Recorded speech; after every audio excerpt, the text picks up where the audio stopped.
Right, just grabbed another 5 minutes, so I'm taking a few more parts off the bike. Just started to get a few bits off the engine to get the engine ready to take out of the frame. So I thought I'd just check the engine turns over and everything while it was in the frame, because it's much easier while it's in the frame. So I took the spark plugs out.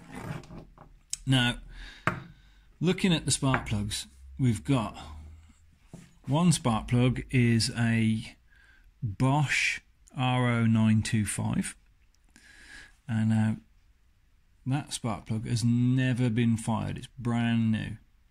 Okay, so that's one plug. The other plug is an NGK B7ES plug, which has been run. Looks a little bit oily, a little bit sooty, nothing too bad, but odd plugs. I don't even know if they're the same grade. I need to look that up. Alright, so that was an interesting find with the plugs. I've taken the choke off as a choke mechanism from an ML monoblock, and the lever at the other end, so I've taken that off. The HT leads just fell off, literally fell off as I was working on it. This is the main one to the coil, which is pretty good actually. It's got the proper ends on it. It looks in pretty good condition. The cylinder banks, one has got a rubber boot and one hasn't, so one's waterproof and one isn't. However, that's how it was pushed into the distributor, so it's just got the core wire just folded over there and just stuffed in. So that's, well, it wasn't going to work for very long even if it did work, so that's not very good. And the one with the rubber boot on was in the same sort of situation as well. With the copper just folded over, so we can do better than that when it goes back together. And the other thing that I've taken off is the carburettor. It's an ML monoblock carburettor, pretty nice basic carb. Obviously copied nowadays on the modern Triumphs. Their fuel injection units look like they've got this thing on the side. Now, what I did do with this carburettor, I didn't know how old it was, so I've got the slide. Now, I don't know if you can see in the light, the slide's all kind of worn away. There's a lot of witness marks. I put the slide in and I checked it, and the side-to-side play, it rattles, which is never a good sign for a carburettor. So I think we'll probably change that carburettor, because otherwise it's just going to be a complete pain and won't run properly, and I'll be fighting with the fact that it's got an old carburettor, which has probably got all blocked up holes and stuff anyway. So I think we'll invest in a new carb. So yeah, so that's basically what I've taken off in the last 5 minutes. Okay. Now, I did mention that it looked like on the dipstick in the oil tank, it looked like there was oil in this frame. Now, I've taken the pipe off the bottom of the down tube there, and I've taken the pipe from the other tube there, and the pipes are now hanging down here into the oil drainer, and that is how much oil came out. Literally just a dribble.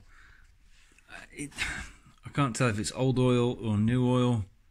It looks fairly new actually, it's still pretty see-through. I don't think anyone's ever put oil in this, so I'm assuming it's never been run. So that's where we are on the oil front. So yeah, oil lines are out, carburettor's off, spark plugs HT are off. I think the next stage then is the engine mounting bolts. It's no good taking the engine mounting bolts out because the drive chain's still on it. So I'm going to take the drive chain off, and then I can take the engine out. You know what's good about working on an unfinished project? And that's the fact that someone has already bought loads of the parts for it. I've just taken the drive chain off here.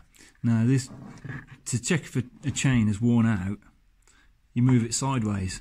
There's hardly any side-to-side play or curve the wrong way in that chain at all. In fact, when you look at it closely, it's still full of the original packing grease that they come with when they come wrapped in wax paper. Also, looking at the split link, there is absolutely no sign of wear. There's no witness marks on it at all. This chain hasn't been round, so it's a brand new chain, which is great, which means I can reuse that. Fantastic. Right, engine mounts. Now, everybody enjoys a good professional mounting. Now, these are not a good professional mounting. Let me just show you what we've got here. So, someone has cut out a loose shape of the the gap and cut it out of aluminium. It doesn't really fit very well. The bolts are all odd. I mean, if we look in the top of it, the kind of angles here aren't really flush with the shape of the frame. I think we can do better than that. So I'm going to probably remake those, either reshape or remake those. I think a full remake's probably in order. The other thing we've got as well is the rear mount here. Now, looking at the rear mount, it's taken the standard BSA mounts and someone's welded a couple of extra mounts on to suit the Triumph engine. Not very pretty. I mean, it seems to be pretty functional. I'll see what it looks like when I've got the engine out, but they're a bit kind of rough. I'm also going to show you the mounts underneath the engine. So the engine's mounted at the front there with these plates. We've got the head steady at the top. Head steadies are a little bit rough. I think we can do better than that as well. I just showed you the ones at the back there that have got like a splodgy welding on. Now underneath, if I can get the camera under there to show you, that is the bottom engine mounting there. As you can see, it's made out of like a piece of all thread with some sort of tabs spaced out on that kind of long piece of all thread. I mean, it works, but I think we can do better than that as well. So we'll get these bolts all out, and I'll lift the engine out.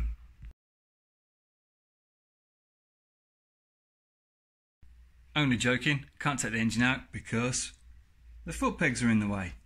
So we'll get the foot pegs off first.